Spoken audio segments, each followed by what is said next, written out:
It's finally here, ladies and gentlemen. Seahawks Today is presented by Prize Picks. Get $50 when you play your first $5 entry with code HMA. I am your host, Will Ortner, and on today's edition, we are going through the entire Seattle Seahawks schedule because it has been leaked to the public. We got our hands on it here at Seahawks Today, and we are making sure that we are getting it out to you as fast as we possibly can. This, of course, is why you subscribe to the channel. While a lot of other places are either just guessing or they're trying to hope that they get the schedule correctly, we wait until we feel confident that we have the schedule, we get it out to you. Guess what? You're probably watching this before the schedule even officially dropped. So we're getting it right, but we're also getting it out to you before the NFL even has it on. So that's why you subscribe and you turn on your notifications. You would have gotten an alert if those notifications were on, and you would have been able to check out this video. All right, we already know who the Seahawks are opening the season with. This was broken yesterday by Jordan Schultz. It's Seahawks versus Patriots. Week 1, Wednesday night, Lumen Field. Get fired up, ladies and gentlemen. September 9th, it's going to be a rematch of the Super Bowl. I think not only are the Seahawks going to be hoisting up the Lombardi, but guess what? We are going to be absolutely taking it to the New England Patriots. They don't stand a chance against us. Give you a little preview about what the video is going to be on Friday. We're taking on the Arizona Cardinals week 2 on the road. That Cardinals team, in my personal opinion, is just no good. I do not buy into what they are or what they are trying to bring to the table. In my personal opinion, that is just not a team that is very good. I think the Seahawks are going to be able to take care of business. On the road, week 3, Seahawks taking on the Commanders. Now, I think this is an interesting conundrum for the Seahawks. I don't know that the Commanders are very good, but at the same time, I don't know that they're very bad either, because when you look at Jaden Daniels and what his career has been, I just think that there's a chance that if he's healthy, maybe they end up holding up and they end up doing all right against the Seattle Seahawks. What'll be interesting to see is if it's more of a rematch that happened last year, like that Sunday night game where we just take it to them defensively, or if maybe the offense shows up in a much bigger way. Week 4 against the Chargers, this is a sneaky, really fun matchup in my personal opinion. When I look at this LA Chargers team, I think they're really stinking good, and not enough people give them credit for what they are becoming. When you look at Mike McDaniel and what he's been able to create at his previous stops, whether it was San Francisco or in Miami, what can that guy do? Man, his teams might be soft, but he can coach the heck out of the offense. And he's not going to have to coach the defense, right?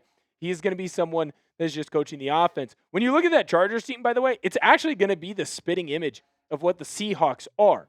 The defense, Chris O'Leary, the defensive coordinator for the Chargers, he is a disciple of Jesse Minter, who is a disciple of Mike Macdonald. So the defense is going to be run pretty much the same. Offense is going to be run in that McDaniel, Kyle Shanahan style. Brian Fleury, he's also a disciple of Shanahan. It's going to be a very similar matchup, and it's going to lead to a very fun game. Week 5, Seahawks are taking on the 49ers. Now, in my personal opinion, this is a very fun and interesting matchup because the Seahawks, I would have thought that maybe the San Francisco games would be a little bit later on, but I also would have thought that there was a chance that this San Francisco game got some of the prime time treatment, and it's right now not. It's going to be a normal Sunday game. Now, remember, last year to start the year, obviously, San Francisco, they were able to come in and beat the Seattle Seahawks. Now, that was a back-and-forth game. It was very close. It was a fun matchup.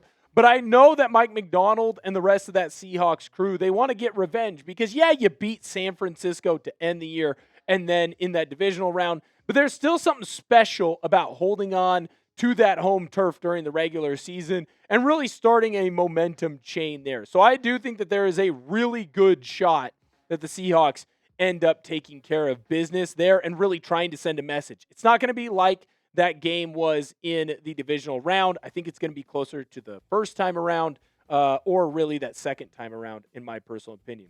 We got more to get to, but I need to let you know that today's show is made possible by SeatGeek.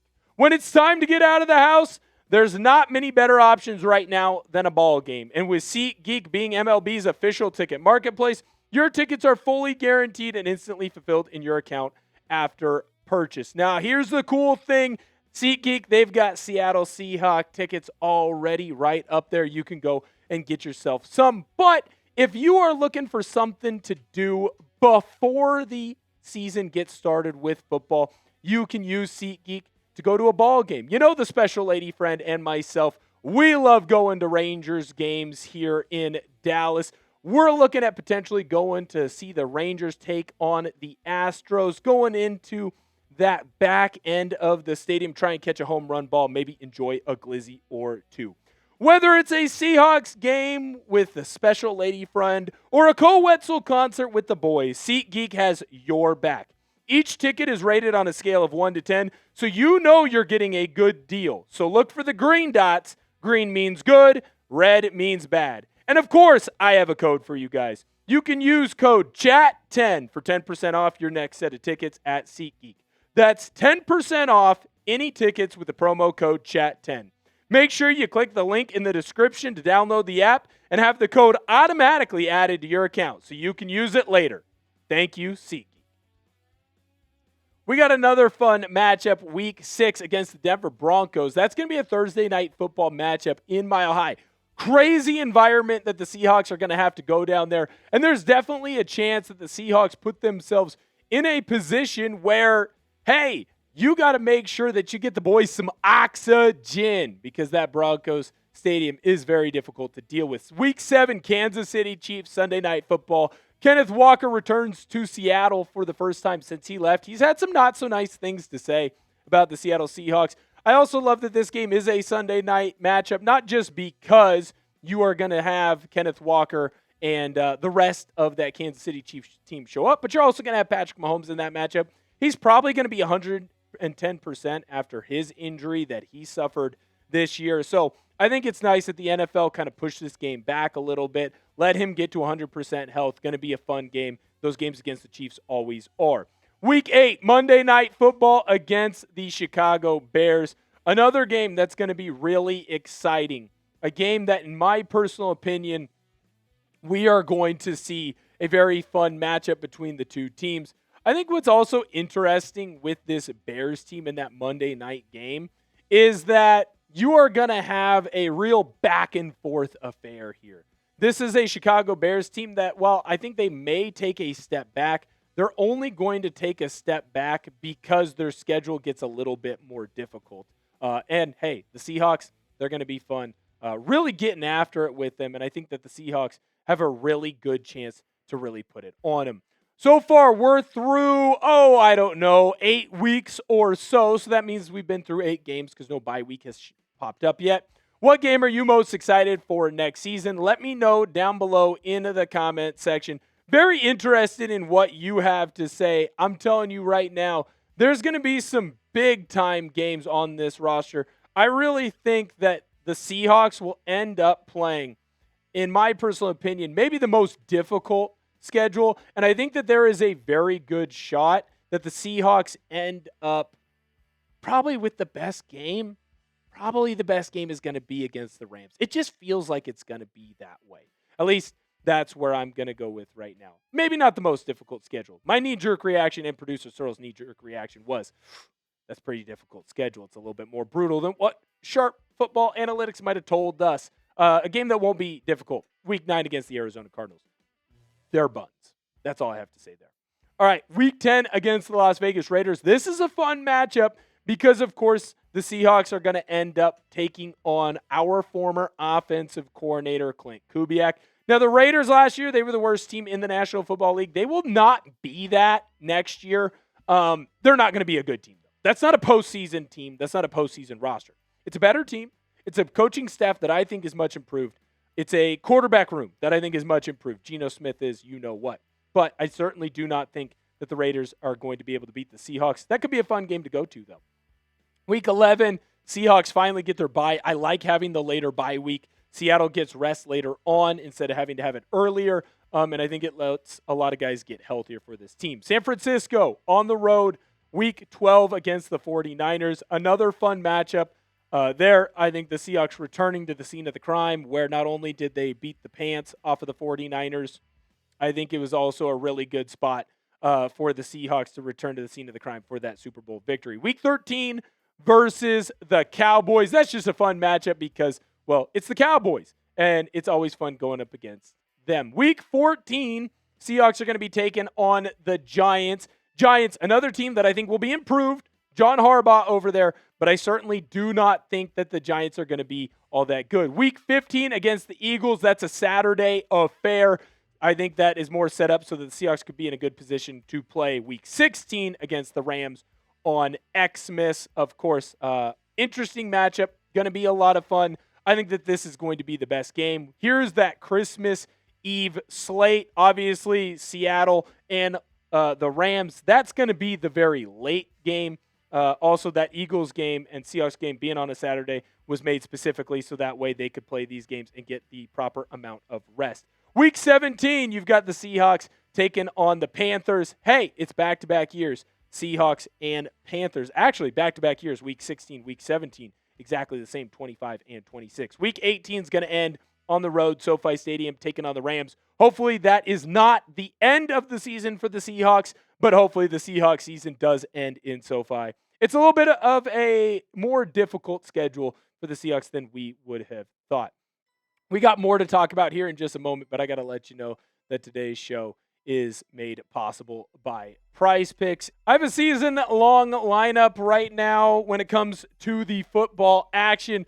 I've got Jackson Smith-Njigba more on his receiving yards. Now, my reasoning for this is when I look at Smith-Njigba, last year he was the best player in all of football offensively. Really impressed with his receptions. You know that he's a focal point for this offense, and I think that he is going to be continued to be fed over and over again by Darnold, which is also why I have the more on Darnold's passing yards.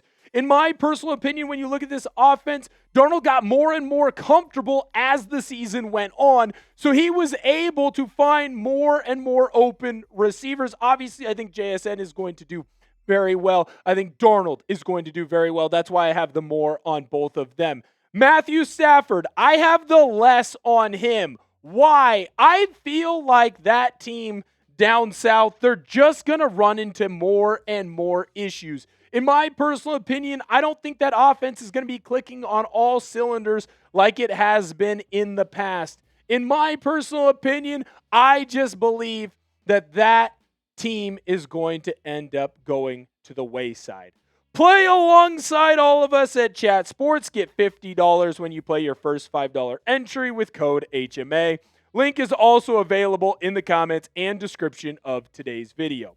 When we look at the full schedule for the Seattle Seahawks, Week 1, obviously Lumen's going to be rocking. It's going to be rolling. It's going to be a lot of fun. Now we have the Triple C's games, Cardinals, Commanders, and Chargers. I'm telling you that Week 4 game is going to be more difficult than people realize, but that should be a 3-0 Seahawks team rolling into that Chargers game. Then you got a mini gauntlet. 49ers, Broncos, Chiefs, Bears. 3 of those 4 teams between Week 5 and Week 8 were in the postseason last year, and the one team that wasn't in it because the best quarterback in all of football was injured. That is going to be a fun run. Then the Seahawks get a little bit of a breather, right? It's Cardinals, it's Raiders, it's a bye week. So weeks 9 through 11, never forget, is going to be a little bit easier for this team. Then you go on what I'm going to call is like a weird 3-game stretch. I'm not entirely sure where the 49ers, Cowboys, and Giants are going to be. I feel like the 49ers are still going to be good, but you never know with injuries. Cowboys, I feel like if Dak Prescott is good, then they'll be in a good spot. If Dak Prescott is bad and that defense still can't get figured out, not going to be good. Giants improve, but how much? Eagles on Saturday is going to be an absolute war. That's a playoff team every single year. It's going to be a lot of fun. Xmas, I'm excited. Producer Cyril, maybe not so much, but we're going to be excited to spend Christmas with you guys here, celebrating the holiday, having a lot of fun. Panthers, that's a more difficult game than I think people realize, and then Rams to end the year at SoFi. Do you like this schedule for the Seattle Seahawks? I'm very interested in what your personal opinion is, yes or no. Look, in my personal opinion, when I look at this, I think the Seahawks should still win the NFC West. I still think that the Seahawks get a favorable schedule from a travel standpoint. What I think is important, though, is that this is a very tough schedule for the Seattle Seahawks. It is not going to be easy. There's a couple of mini gauntlets, 4-game stretches where it's like, oh, who is going to win that matchup? It's a coin flip. No, I'm always going to be rocking with our guys in Seattle, but I'm telling you right now, Seattle is going to have to learn to fight, scratch, and claw to get all the way to the top. But I'm telling you, I think that they can. Thank you guys so much for tuning into this video. This is why you turn on your notifications. The NFL schedule has not been released at the time that we are going to drop this. And guess what? It's still going to make sure that we have the correct video and the correct schedule for the Seahawks because we care about y'all. We make sure we get the correct things out to you. Hit that subscribe button as well. We got tons of Seahawks content coming your way. Thank you guys so much for viewing today's video. I cannot wait to see you next time.